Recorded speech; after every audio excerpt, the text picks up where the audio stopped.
Hello, everyone, and welcome to week 4 of Creating Organizational Coherence in the Midst of Change. I am your instructor, Yoni Gordis. Pleased to be with you at the beginning of week 4. I am again coming to you from unceded territory of the Coast Salish people here in a town called Vancouver. Hoping you had a good week and a good weekend.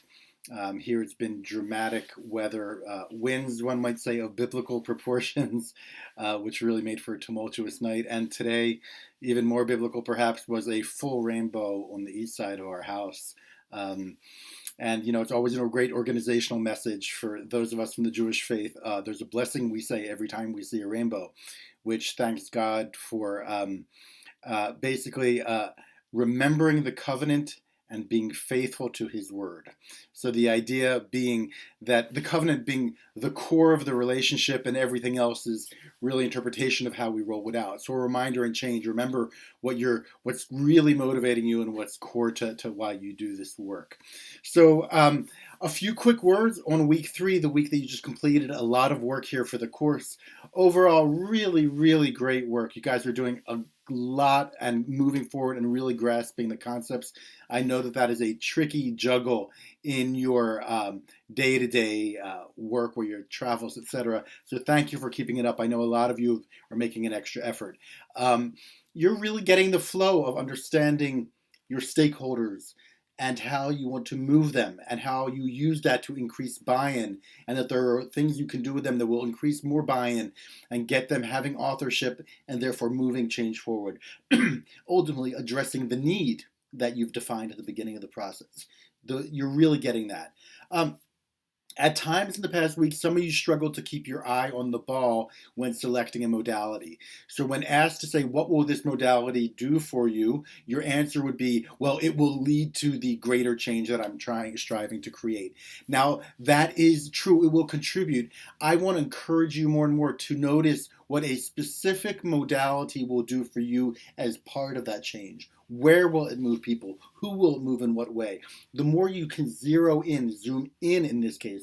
Often we're recommending to zoom out. Here, zoom in and look at what the modality does for you. It will help you choose the modality, figure out whether you've maybe chosen the wrong one, and then really lead you down a fantastic path of knowledge of who your people are and what the next step should be.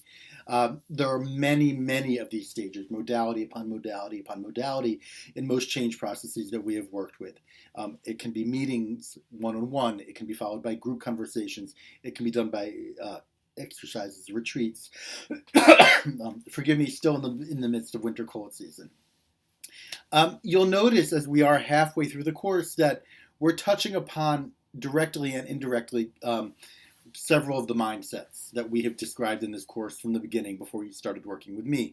The adaptive mindset is clearly here displayed very, very strong. We are watching people or institutions need to change in an aware way, in a way that takes them to understanding deep root cause and potential and to do the best they can. Developmental, we're seeing things evolve and learning happen, so that learning happens and you take the results of that learning and you experiment to try more.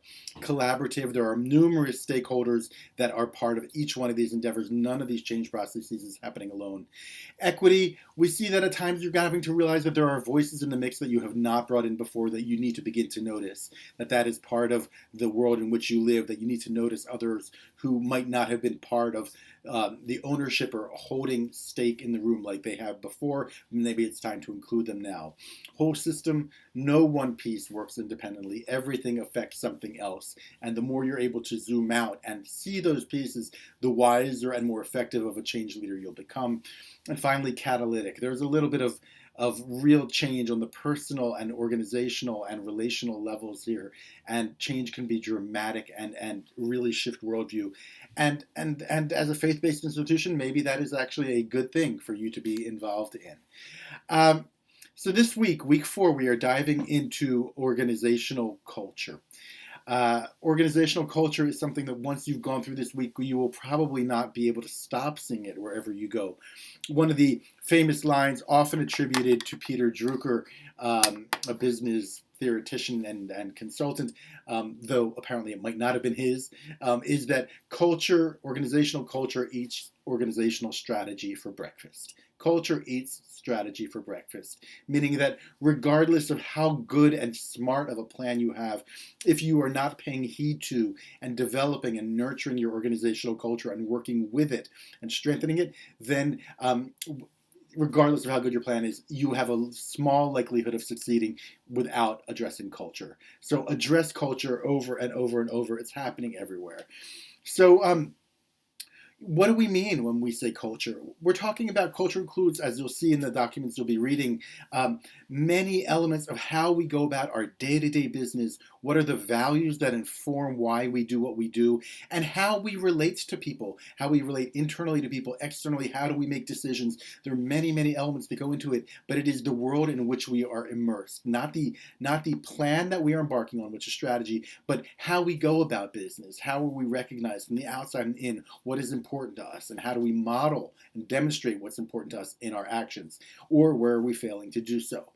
Organizational culture is always happening in any organization, and it is also always changing. So that is why we are looking at here very much. Organizational culture comes up in every client that we work with who comes to us for change. We begin to notice their culture from the first phone call. Who gets on the call?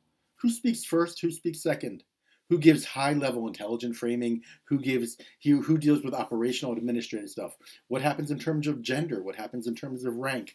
How funny are people? How much do they laugh? How rigid are they? How much do they interrupt each other, for better and for worse? How much does it feel like there's something happening that is rich behind the scenes, or how much do we sense a little bit of coldness or nervousness in the conversation? All of that, all of those indicators of culture become evident really in a first conversation. So the more you're aware of culture within your organization, we believe you will be able to work better with stakeholders, understand where you can elevate them, shift them, massage them into the right places figuratively, and get people to work their best. But you really need to know where you are. So everywhere has a culture. An anarchy has a culture. An army has a culture. Anytime you have two people or more getting together, you have a culture. The Garden of Eden had a culture.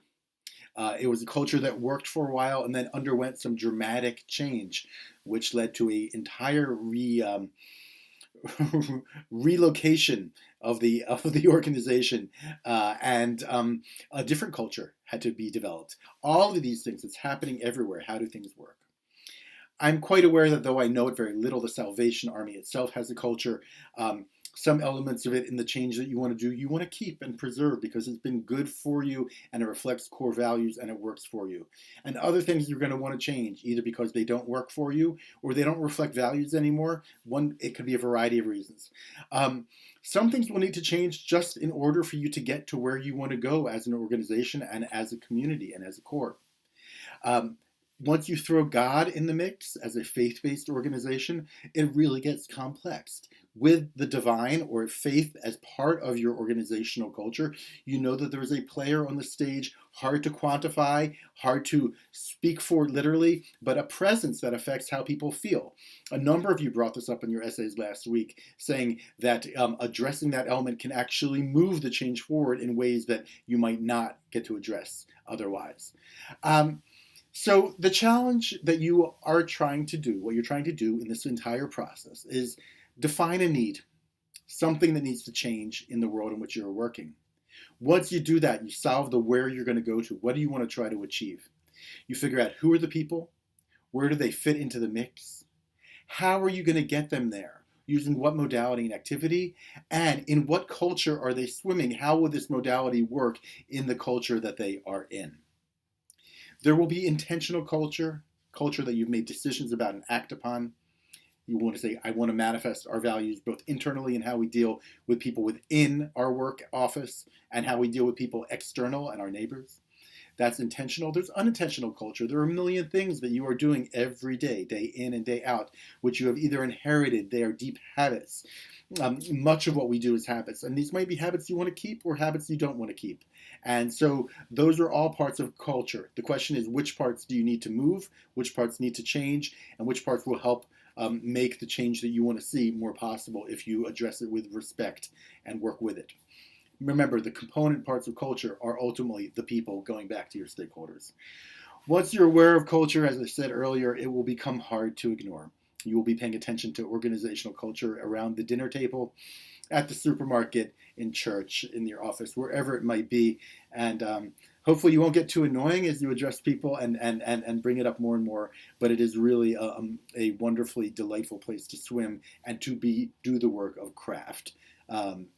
That culture will hold everything you want to put into it.